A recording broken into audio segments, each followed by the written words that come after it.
በመጨረሻም የሰንዬ የልጅነት ፍቅረኛዋ ክብሮም ከዚህ በፊት እንደምናውቀው በጣም የሚወዳትና የሚያከብራት እየተዋደዱ እያሉ በራኪብዬ ምክንያት እሱም በአንድ ቃል ትቷት ከሀገር ወጥቶ ነበር። ዛሬ በመጨረሻም ክብሮም በሰላም ወደ ሀገሩ ገብቷል። የሚያሳዝነው ነገር ግን ሰንዬ ደግሞ ጆከር ውስጥ ነው ያለችው። አሁን እናንተ ምን ትላላችሁ? እኔ የራሴን አስተያየት ስናገር ሰንዬ የጆከርና የጆከር ብቻ ብትሆን ደስ ይለኛል። እናንተስ ምን ትላላችሁ? እስቲ በኮመንት አስቀምጡልኝ። ሰላም ጤና ይስጥልኝ። ውድና የተከበራችሁ አድማጭና ተመልካቾቼ ለቻናል አዲስ የሆናችሁ ላይክ፣ ሰብስክራይብ፣ ሼር እያደረጋችሁ እንደተለመደው እንድታበረታቱኝ ለምታበረታችሁ ደግሞ ከልብ አመሰግናለሁ። ተወዳጁና አጓጊውን ከጊዜ ጊዜ እያጓጓን ከጊዜ ጊዜ እየወደድ ነው እየመጣ ነው። እንግዲህ ጽናት አሁንም በጣም ደስ በሚል መልኩ ቀጥሏል ማለት ነው።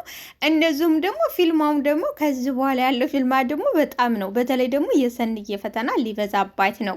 በሌላ በኩል ደግሞ ታማኙና የዋሁ በጣም ደጉ ለሴት ልጅ ርኅራሄ የነበረው ጆከርዬስ ምን ሊሆን ይሆን? እንዴትስ ሲሆን ይሆን?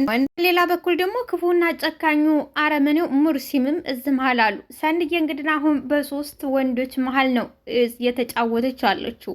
የሚያሳዝነው ነገር ግን በአንድ ቃላት ትቷት እየሄደው ክብሮም አንድ ቀን እንኳን ሰንዬ እንዴት ነሽ? እንግዲህ እንደምናውቀው በእሷ ምክንያት አልነበረም ከሰንዬን ትቷት ሊሄድ እየወሰነው ማለት ነው።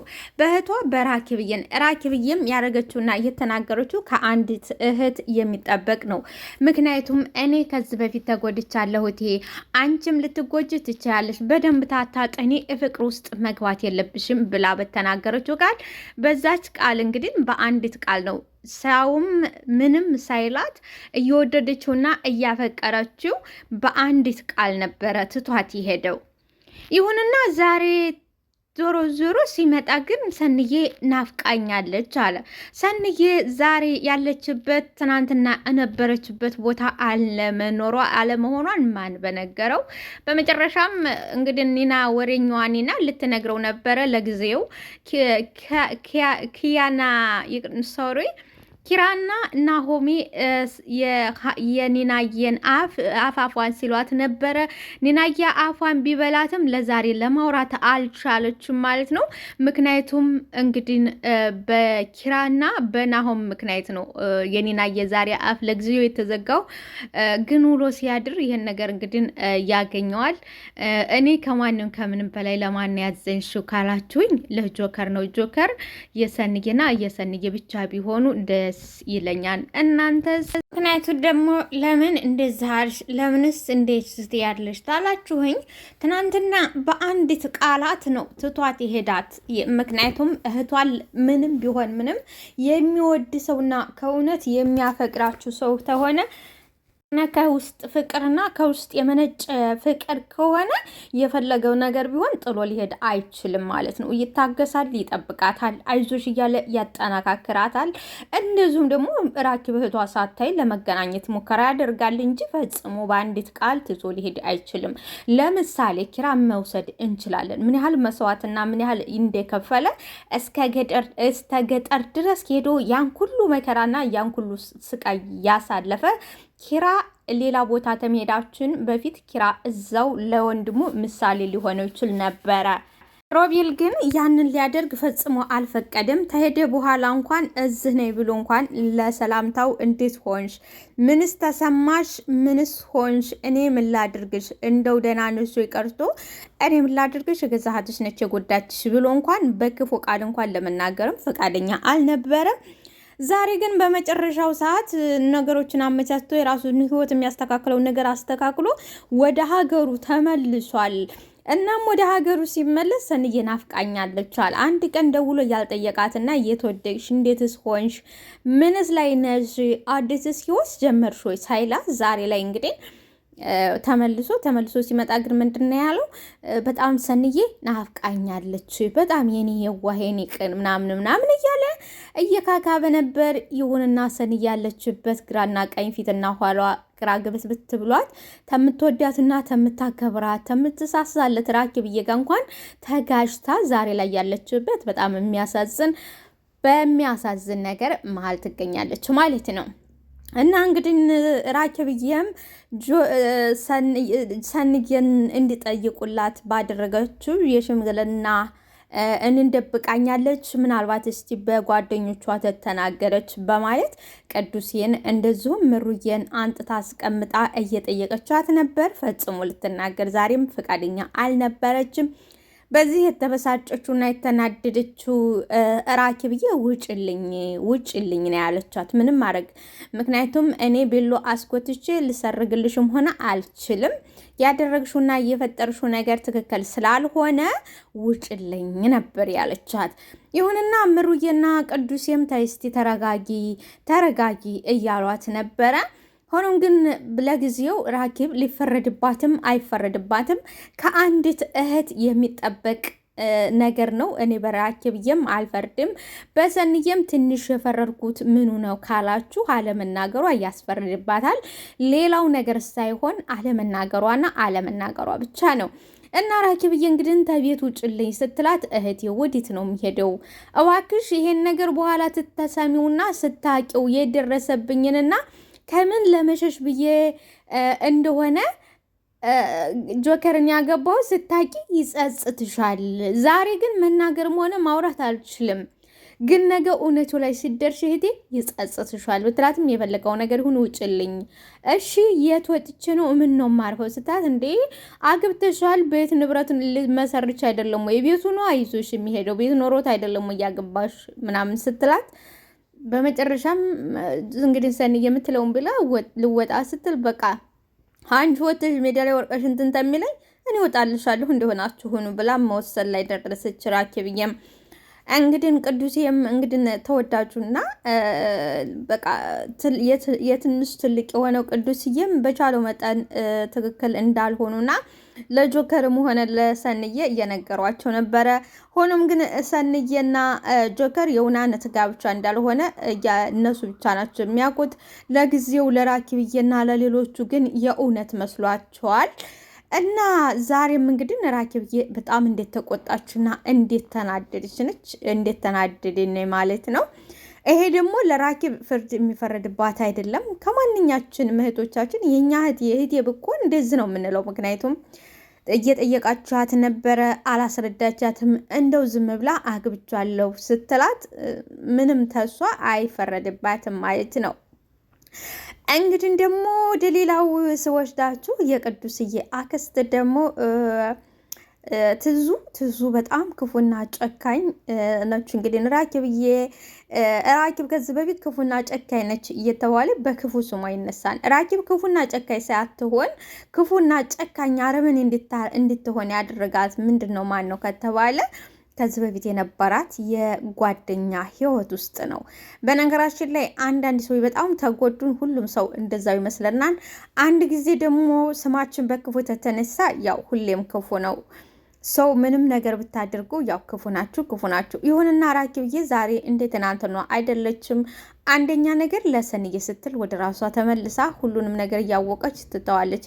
ባይዘዌይ ክፉ ሆናችሁ ብቻ ሳይሆን ሀቅን እንኳን እውነትን ተተናገራችሁ በዚህ ምድር ላይ ክፉ ናችሁ። በቃ በአሁኑ ሰዓት እንግዲህ እንደምናየው እኔ ጽናት ድራማ አስተማሪና ተወዳጅ ነው ትል በምክንያት ነው።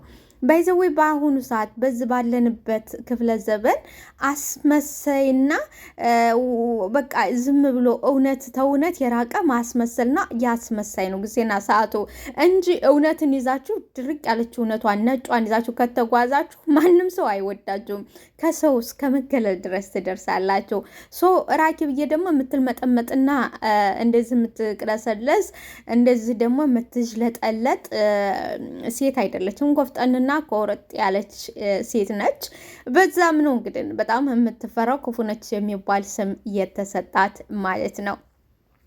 እናም እንግዲህ ራኪብ ቅዱሴን በተረዋ ቅዱሴን ለመሸምገል ከሚስቱ ጋር ባለፈው ወደ እነ ቅዱስዬ ቤት ሄዳ የቅዱስዬን ስልክ አንስታ የሰላምዬን ስልክ ተውስጡ ለማውጣትና ቅዱስዬና ሰላምዬን ለማረምና ወደ እንደገና እንዲስማሙ ለማድረግ አስባ ነበረ ያንን ስልክ ያነሳችሁ። ይሁንና ትዙ እንግዲህ አክስቴ ነው የሚላት አክስቱ ነች። እንግዲህ ወጣም ወረደም ወንድማችንም ሆነ የኛ የሆነ ወንድ ልጅ እኛ እናገባውም ማንም አለ በባሌም አለ በወሌ ሌላ ሴት ነች የምታገባው። ስለዚህ የምትወደውና የምታፈቅረውን እንዲያገባ እንደውም የራሳችን የሆነ ሰው ትዳር እንዲይዝ እንገፋፈዋለን። ትዳርህን ያዝ፣ ልጅ ተካ፣ ውለድ ብለን መገፋፋት እንጂ እኔ አለሁለት ማለት ይሄ ምንም ፋይዳ ቢስ ነገር ነው። እንግዲህ በአሁኑ ሰዓት ትዙ ማንንም ከማንንም ጋር ቅዱሴ ከማንንም ሰው ጋር እንዲገናኝ እንደዚሁም ደግሞ ፍቅረኛው ወደ ሰላምዬ ጋር እንዲስተካከሉ አትፈልግም ፈጽሞ። በጣም ከምትባለው በላይ ክፉ ነች ብላት እኔ እንጃ ማካቡድ አይሆንም ባይዘወይ እና ማነች ይቅርታ ራኪብዬ ተስልክ ልታወጣ ስትል ነበር። እንግዲህ ከዚህ በፊት እንደምናውቀው ትዙ ስልክ ልትሰርቂ ነው አንቺ ሌባ ብላ ያለቻት። እንግዲህ በዛም ሰንዬም የኔ እህት ሌባ አይደለችም በማለቷ እና ስልክ ስጎረጎር እኮ ነው የቅዱሴን ስልክ ያገኘሁት ምናምን አለች። ለጊዜው ራኪብዬም ተረጋጋች፣ ዝም አለቻት። እንደዚሁም ደግሞ ቅዱስዬም በሌላ ቀን እንሷ እኮ ሌባ አይደለችም ሲላት፣ አይ ሌባ ሰው ምንም እኮ ያጣችው ነገር የለም። አይ እኮ ሌባ ላመሉም ይሰርቃል፣ አቶ ብቻ ሳይሆን ሌባ ከሆነ ላመሉ ብቻ ይሰርቃል በማለት ነበር። አይ ትዙዬ እንደዛ አትበይ፣ ደግሞ በሌላ ጊዜ አስረዳሻለሁ በማለት ነበር እና ዛሬ እንደተለመደው እንግዲህ ራኪብዬ መልካም ነገር ለማድረግ ወደ ቅዱስዬ ጋር ሄዳ ቅዱስዬን ልታግባባውና ተሰላምዬ ጋር ተነጋግረው ነገራቸውን እንዲፈቱ ፈልጋ ነበረ። ይሁንና የትዙ የቅዱስዬ አክስት እንግዲህ ለምን መጣሽ እያለ እንደው ምንድን እኔ የቅዱስዬ አክስት ልክ ራኪብዬ እንደ ጣውንቷ ነው በቃ የባሏ እንደ ባሏ ሚስት ባሏን ወይንም እንደነጠቃች ሴት ነው የሆነች። እኔ ባይዘው እንደዛ ነው። እናንተስ ምን ትላላችሁ? እና ትዙዬ እንግዲህ ይዛ ትዛት ነበር። እንደ እኔ የቅዱስን ስልክ ልሰርቅም አይደለም ተሰላምዬ ጋር ይዋደዳሉ፣ ፍቅር አላቸው። ስለዚህ በንግግር እንዲፈቱና እንዲስማሙ ላድርግ ነው እንጂ እኔ እንደ አንቺ እንዲያሰብሽው አይደለሁም። ትታት አንቺ ማንሽና ነው ምንድንሽና ነው እነሱን የምታስታርቀው? እሷ ሲጀመር አኮኑም ለቅዱሴ አኮኑም። አሁን ጸጥ ብለሽ ተዝቤ ውጪ። አዎ ቅዱሴ የፈለገው ተዝቤ ውጭ። እንደውም እኔ ቤቱ ተመችቶኛል ልቀመጣለሁ ስታት፣ አይ እኔ ተናግሬያለሁ ውጭ ብዬሻለሁ። ቅዱሴ ሰው ማስከፋትና ሰው መናገር አይፈልግም። ስለዚህ እኔ ልንገርሽ ውጭ ተዝቤ ስትላት፣ አይ እኔ ቤት እንደውም እዚህ እኖራለሁ ስትላት በጣም አብዳ ነበረ። እና እሷ በላው ላይ ሌላ ሚስት አፍቅራበታለች። ታታና አይ አላፈቀረችም። መረዳዳት አለባቸው። የራሱን ብቻ በደር ሳይሆን ከሷ ምንና ምን እንዳለ እውነቱን ሰምቶ ከዛ ተራልመው ወደ ህይወታቸው መመለስ አለባቸው ስትላት፣ አይፈጽሙ እናንተ የባል ዘመዶች ስትባሉ ሁላችሁም አንድ ናችሁ ወይ? ባይዘወይ የባል ዘመድ ነው አይኑን በአመድ የሚባል አባባል አለ። እናንተ የባል ዘመድ ስትባሉ ሁላችሁም አንድ ናችሁ ወይ? አማት ስትባሉ ሁላችሁም አንድ ናችሁ ወይ? በማለት እንግዲህ ግብ ነው የፈጠሩት። እንደው የቅዱስዬ አክስት ዋው! እኔ ያልሁት ነገር ግን አታገባውም። በቃ እንደውም ትዳር እንዲዝ በርታና ትዳር ያዝ። ትዳር መልካም ነው። ያለ ትዳር ምንም የሚሆን ነገር የለም። ደስ አይልም። ህይወት ከህዋንህ ጋር ሲሆን ነው ደስ የሚለው። ስለዚህ ትዳርን ያዝ ብላ እንደ እህትነት ወንድሞቻችንን መምከር እንጂ ወንድሜ እኔ አለሁልህ በቃ ምንም አያሳስብህ ማለት ምንም እንዴ አስባችሁታል? እንጀራ ነው የምታበይው፣ እንትን ነው ልጅ አሰጩም ብዙ ነገር የሚጎድላለን። ለሰው ልጅ እንጀራ ብቻ አይደለም። በተቻለው መጠን አግብተህ በቃ ትዳር ህይወትን መስረት ልጅ ማነው ወንድሜ እንጂ እኔ ያለሁልህ የታባሷ አይባልም እላለሁ። እናንተስ ምን ትላላችሁ? በተለይ የቅዱስዬን አክስት እንዴት አያችኋት? እንደዚሁም ደግሞ ራኪብዬ፣ እኔ በራኪብዬ በኩል እኔ ደግሜ እላችኋለሁ ትክክልና ትክክል ነች። ምንም የተሳሳተችው ነገር የለም። ንጋባ ብለህ ያመጣው ሀሳብ ትክክል አልነበረም እንዴ ሰንዬ? እኔ ማላስብ መስሎሽ ነው እንዴ? እንደኔ አንተ አታስብም ይሻላልና ይለወጣል ብለህ ነበር።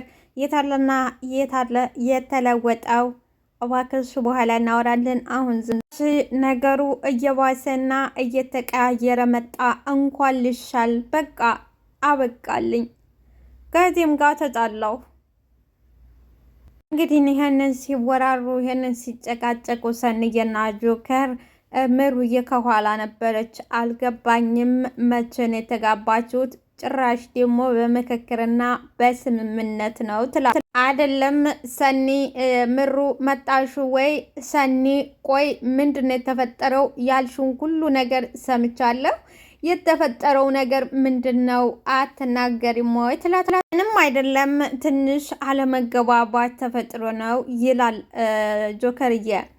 ለማንም ምንም ሳትናገሩ ሰርግን ያህል ነገር ህይወት ያህል ነገር እንደቀላል ለማንም ትንፍሽ ሳቲ ለጓደኝሽም ሆነ ወይንም ለእህትሽ ለማንም ሰው ሳትናገሪ ተጋብተናም ብላችሁ መጣችሁ። አሁን ደግሞ ከዚህ በብሶ ደግሞ ጭቅጭቅ ገባ። አሁን ደግሞ ጭራሽ ጭቅጭቅ ውስጥ ገብታችሁ እየተጨቃጨቃችሁ ነው። ሰንዬ አንቺ እኮ እንደዚህ ያለ ሴት አልነበርሽም። እንደዚህ ትዳርን አቅለሽና አቅለሽ የምታይ አልነበርሽም። ብዙ ህልምና ብዙ ራዕይ የነበረሽ ነች። ምን ሆነሽና ምን ተፈጥሮ ነው እንደዚህ በቀላሉ እዚህ ውስጥ ልገቢ የቻልሽው? ተመግባትሽ ደግሞ የሚያሳዝነው ነገር ምንም ነገር ሳይደረግ እንደው አግብቻለሁ የሚለውን ወሬ የምታወሪኝ አሁን ምንም አልተፈጠረም ምንም አልሆነም ስትሉኝ እንደው ማምናችሁ ይመስላችኋል? ትላለች ጆከርዬም ምሩ ምንም አልተፈጠረ፣ ግን እኮ ሁሉም ነገር ካናስበውና ካንጠብቀው ነው አጋጣሚ ነው። በቃ አጋጣሚ። ያው እንግዲህ ተሰንዬ ጋር ስሜት ውስጥ ገባን፣ በስሜትም ተነሳሳን። ከዛ በኋላ እንጋባን፣ ተጋባን አይደለ ሰንዬ? እንግዲህ ሰንዬ እኔ ማስረዳት ደክሞኛል፣ ለማንም ላስረዳም ሆነ ምንም ማለቱ አቅቶኛል፣ አቅም አጥቻለሁ ትለዋለች። ሰንዬ እንግዲህ ግራ ግብትብት ብሏታል። ለዚህ ሁሉ ነገር የዳረጋት የራሷ ድብቅነት ነው። አስባችሁታል? እና አንዳንድ የምንደብቀው ነገር ምን ያህል እንደሚጎዳንና ምን ያህል ፈተናችንን እንደሚያበዛው። አሁን እንኳን በዚህ ሰዓት መናገር አልፈለገች። በዚህ ሰዓት እንኳን አሁን ራሱ መናገር ነበረባት፣ ግን አሁንም መናገር ፈጽሞ ልፈልግና ልትናገርም አላልፈለገች ማለት ነው። እንደውም ትታቸው ሄደች። ምንም አይደለም እንደዛ ተፈጥሮ ነው ይላል ጆከርዬ። በጣም ይደነግጣል። ሰንዬን ከአንተ በላይ እኔ ነኝ ማቃት። ምንም ነገር ብትለኝ አንተን አላምንህም። ምናልባት እሷ ራሷ ብትነግረኝ ላምናት እችላለሁ። አንተን ግን ፈጽሞ ላምንህ አልችልም፣ ምክንያቱም አንተን አላቅህም። እሷ ግን ምንም ብትለኝ ምናልባት የእሷን ላምናት እችላለሁ በማለት እንግዲህ ጆከርዬና ሰንዬ አሁን ትልቅ ማጥ ውስጥ ገብተው ይዋኛሉ። መጨረሻው ደግሞ በዚህ ሰዓት እንግዲህ አቶ ክሮም መጥቶባቸዋል። እንግዲህ በማለት ሰንዬ የማስረዳበትና የምናገርበት እኔ አቅም አጥሮኛል፣ በቃ አቅቶኛል። ርዬም እንግዲህ እሺ አሁን ምንድን ነው የማደርገው? ነገሮችስ በየት በኩል ነው የሚስተካከሉት? ምንስ ነው የሚፈጠረው? ኦፍ ጌታ ሆይ ለምን አትወስደኝምና ነገሮች ሁሉ አይስተካከሉም ይላል። እንግዲህ ጆከርን ባላሰበውና ባልጠበቀው ሁለቱም አላሰቡትና አልጠበቁት ማጥ ውስጥ ገብተው መከራቸውን እያዩ ይገኛሉ። እንግዲህ የቤቱ ባልተቤት ደግሞ በነፃነት ህይወትን ሰላም ህይወቱን እየኖረ ነው። እዳው ለእኔ በሬው ለመምሬ ይሏቸዋል። ይሄ ነው በቃ እዳው ለሰኒና ለጆከር ነው። በሬው ግን ሀብቱ ግን የኪራ ነው። እነዚህ ግን ዋጋ እየከፈሉ ነው። የሚያሳዝነው ነገር ደግሞ አልተናገሩም። የሚያቅላቸው እንኳን የለም። እንዲሁ እናመሰግናለን ለመባል እንኳን የሚያቅ ማወቅ እንኳን ማሳወቅ እንኳን ራሱ ለእናንተ መሳዋት እየከፈልንላችሁ ነው ብሎ መናገር እንኳን ትልቅ ነገር። እንግዲህ መቅደስዬ እየተከፈላት እዛ ቤት እንትና ትንሿ አየና አስወጣቻት። በዛም ብላ በዚህም እና ጆሲ ደግሞ የታረግሻት ወዴት ነች? እኔ እኮ ከቤት እንድትባረር ያደረኩትና ከቤት እንዲያስወጧት ያደረኩት ሲከፋት ወደ አንተ ትመጣለች ብዬ አስቤ ነበረ እና ወደ አንተ አልመጣችም ትለዋለች። የት ነው የመጣችው? የት ነው ሲጀመር እኮ ይሄ ጭንቅላትሽ ጥሩ ነገር እንደማያስብ እኮ እኔ አውቃለሁ። ጥፋተኛው እኔ ነኝ ይላል። ምንድነው አሁን ሳይሳካልህ ሲቀር እንደዚህ የምትለው? መጀመሪያ ተስማምተህ አልነበረም ወይ ወደዚህ ስራ ውስጥ የገባ ነው? ምንድነው አሁን የምትለው? እንግዲህ ታማኟና ሀቀኛዋ እዩዬ ሁለቱ ሲነጋገሩ መጣች። እናንተ ማፈሪያዎች፣ ድሮም እኮ ጠርጥሬ ነበር የእናንተ ሴራ እንዳለበት። በተለይ ደግሞ ያንቺ መቅደስ፣ ያንቺ ጆስዬም ዘወር ብሎ ምንድነው እዩዬ ምንድነው? ምን ተፈጥሮ ነው እዩዬ ይላታል። እንደማያውቅ አንተ በጣም አረመኔ ነህ። እሺ ደግሞ እኩል ነኝ ብለህ ነው እንደምታስበው? እውነት ማለት እኮ የሰው ህይወት ማበላሸት አይደለም። ምን ጥቅም ታገኛላችሁ? የእሷን ህይወት አበላሽታችሁ እሷ ወንበር ላይ ትቀበጡበትም። ምንስ ነው የምታገኙት? እስቲ ምን ጥቅም ነው ቀጥል። ቆይ ልጅቷ ምን አርጋችሁና ምን ብትፈጥራችሁ ነው እንደዚህ ቀምራችሁ በእንጀራ ገመዷን እየበጠሳችሁት? ምን አድርጋችሁ ነው? መቅደስ አንቺ ደግሞ ምንድነው? ቀለል አድርጊው እንጂ አንቺ ደግሞ ምንድነው? ቀለል አድርጊው እንጂ ትላታለች። ዝም በያ አንቺ ደግሞ ቆይ ትንሿ ካለችበት ቤት ተባራ ትምህርቷን አቋርጣ እንደው እንዲሁ ስቀር እናንተ ከሱ የምታገኙት ጥቅም ምንድን ነው? ጥቅማችሁ ምንድን ነው? ወይ እሷ ወንበር ላይ አትቀመጡ ወይም የሚከፈላችሁ ገንዘብ የለ። ምን አረገቻችሁ? ምንድን ነው አሁን እናንተ ትርፋችሁ? የእሷን ህይወት በማበላሸት ምን ትርፋላችሁ? ይላል ትላለች እዩዬ። ይህን ስትል እሷ እንኳን ተከፋይ ነች ይላል። እንግዲህ ጆሲ መቅደስ እኮ እየተከፈላት ነው፣ ተከፍሏት ነው። እየተከፈለኝ አይደለሁም ግን እሷ እየተከፈላት ነው ይላል። አፍህን ዝጋ፣ አፍህን ዝጋ ትላለች። እሱንስ ተይው፣ የእሱን ተይው። አንቺ ግን ጓደኛሽ ሴት ልጅ አይደለችም ወይ? እንዴት እንደዚህ ታደርጋለሽ? ሴት ሆነሽ እንዴት በሴቷ ላይ ትጨክናለሽ? ሌላው ደግሞ አታፍሪም? እንደዚህ ስታወሪ አታፍሪም ወይ ትላለ እዩዬ። እንግዲህ ሀቀኛና እውነተኛ የትንሿ ጓደኛ እዩዬ ነች። በቃ እንደ እዩዬ ሀቀኛ እህት በጣም ነው ያዘንኩብሽ። እሺ አንቺ እኮ ለእሷ ለማዘን ሴትነቷ ብቻ በቂሽ ነበር፣ ሴትነቷ ብቻ በቂ ነበር ትላታለች። ደግሞ ትንሿዬ በተለይ ለአንቺ ተመጠን በላይ የዋህና ደግ ነበረች። ባልሻት ሰዓት የምታስጠናሽ፣ ባልሻት ሰዓት የምታስረዳሽ ባለውለታሽ ነበረች። ሌላውን ትተሽኝ ለእሷ ማዘን ሴት መሆን ብቻ በቂሽ ነበር ትላታለች። ውድና የተከበራችሁ አድማጭ ተመልካቾች ላይክ፣ ሰብስክራይብ፣ ሼር አድርጉልኝ። አስተያየታችሁን በኮመንት